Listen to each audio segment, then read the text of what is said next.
It's been said that love never fails or wavers in hope. Imagine the power of a mother's love.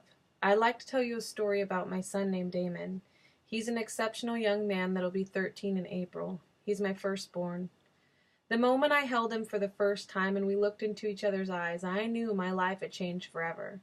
I found love I had never known, a deep, selfless love. I could feel how much he loved me and how much he needed me. He changed my life for the better, and he helps make me a better person. Let me start at the beginning.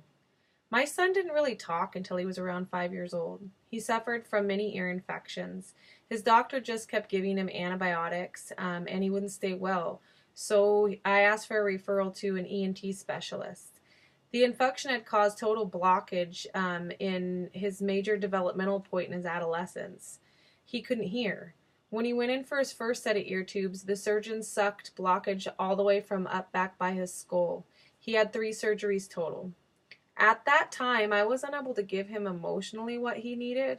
I was struggling with depression after he and I survived domestic violence. Now, this is something I wish I could take back and a burden that I carry. It has made me a stronger and a better mother. It's also given us a deeper bond. We kind of grew up together. I had friends, family, and daycare workers ask me if he was autistic. His bio dad accused me of allowing someone to molest him or that maybe he was gay. Seriously? Who says that? Especially an absentee parent. I got custody from his bio dad because he was an abusive addict. I worked 2 jobs, but Damon was a light of my life and he made each day worth living. I was very young and had little support, none financially. I dropped out of college twice before getting my dental assisting license. Damon never asked for much. He was always content with the simple things in life. He had been developing at a normal rate up until that point. Now, after the surgeries, his language and listening skills began developing very slowly. He was eventually referred to neurodevelopmental at Children's Hospital. They scheduled him for an MRI and for hearing tests. All those results were normal. His motor skills were developing fine. They couldn't give me a clear diagnosis. They called it static encephalopathy, permanent and unchanging brain damage. They also said some of it could be social and emotional from the domestic violence we experienced. The doctor told me that he might never talk, function in society, or move out of the home. It was heartbreaking. My child was bright. I could see it in his eyes. So I got him in school early and I got him on an IEP. I refused to give up on my son. I will advocate for him until my last breath. My love for him was stronger than whatever was going on in his head. I wanted to teach him how to survive. All we had was each other, and that was my job as a mother. He reached a point where his progress was on a steady incline. He wanted it. It was like watching a hatchling coming from their shell. Then he started a new school in Port Townsend. I found myself in a lot of IEP meetings, battling with the head of the special education department. Before one meeting, she bragged to her coworkers that were at the meeting about one of her children graduating from UW and the other one get accepted to Cornell. Then she proceeded to tell me later that my son would never be college material and that if he graduated, he would walk and not run to the finish line. I kept my composure and once again thought, you're wrong. So we sold our house in Port Townsend and we moved to Port Angeles for better opportunities for our son and to be closer with family. I say we because now he has a stepdad and 2 little sisters. My son, he has the heart of a champion. He may be a gentle giant who's already wearing a size 13 shoe and is coming up on 6 feet tall overnight, but do not underestimate his fight to succeed. He is my son. He has worked his way off of an IEP. He is now on a 504 plan, which will carry him all the way through college. Even though he is still behind in reading and writing, every quarter he's on honor roll. His speech therapist and primary physician diagnosed him with ADHD last year after spending about a year in private speech therapy.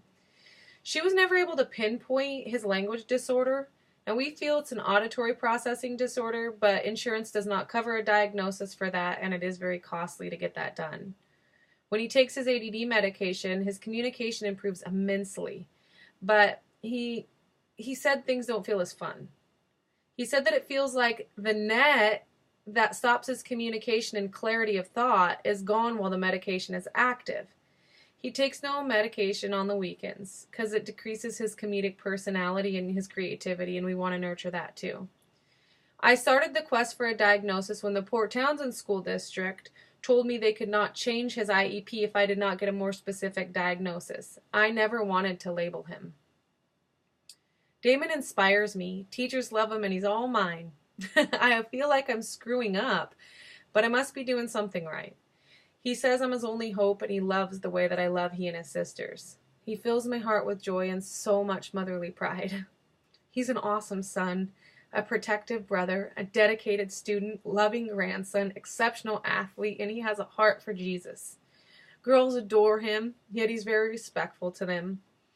And he's very handsome, and he's very shy.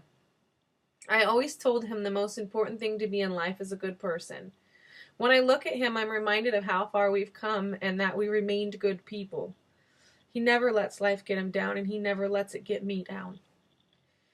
In closing, I'd like to say, professionals, they give me no hope for my son. I refuse to give up. Together, he and I have fought against so many odds. I told him he was smart, he just learns different, and he has to work harder for it. It has been a lot of work to support him, a lot. Damon has plans to be a college graduate. Now, I plan to beat him to it. We have a GPA competition going on right now. Anything is possible if you want it bad enough, I tell him. He loves engineering and he wants to build things for a living. When my son graduates, I'm going to send a stack of honor roll certificates and an invitation to his graduation to that educator from Port Townsend that told me my son would never amount to anything academically. Doctors and teachers are not God. No one should believe everything you hear, especially a mother. We have this awesome voice in our gut called a mother's intuition, and I do believe that a lot of love lives there. If we follow that feeling, we will not only raise our children to be better, we will grow to be better people ourselves. It's done that for me. My children teach me about myself every day, and the power of a mother's love is brave, endless, and ever-changing. We make or break champions.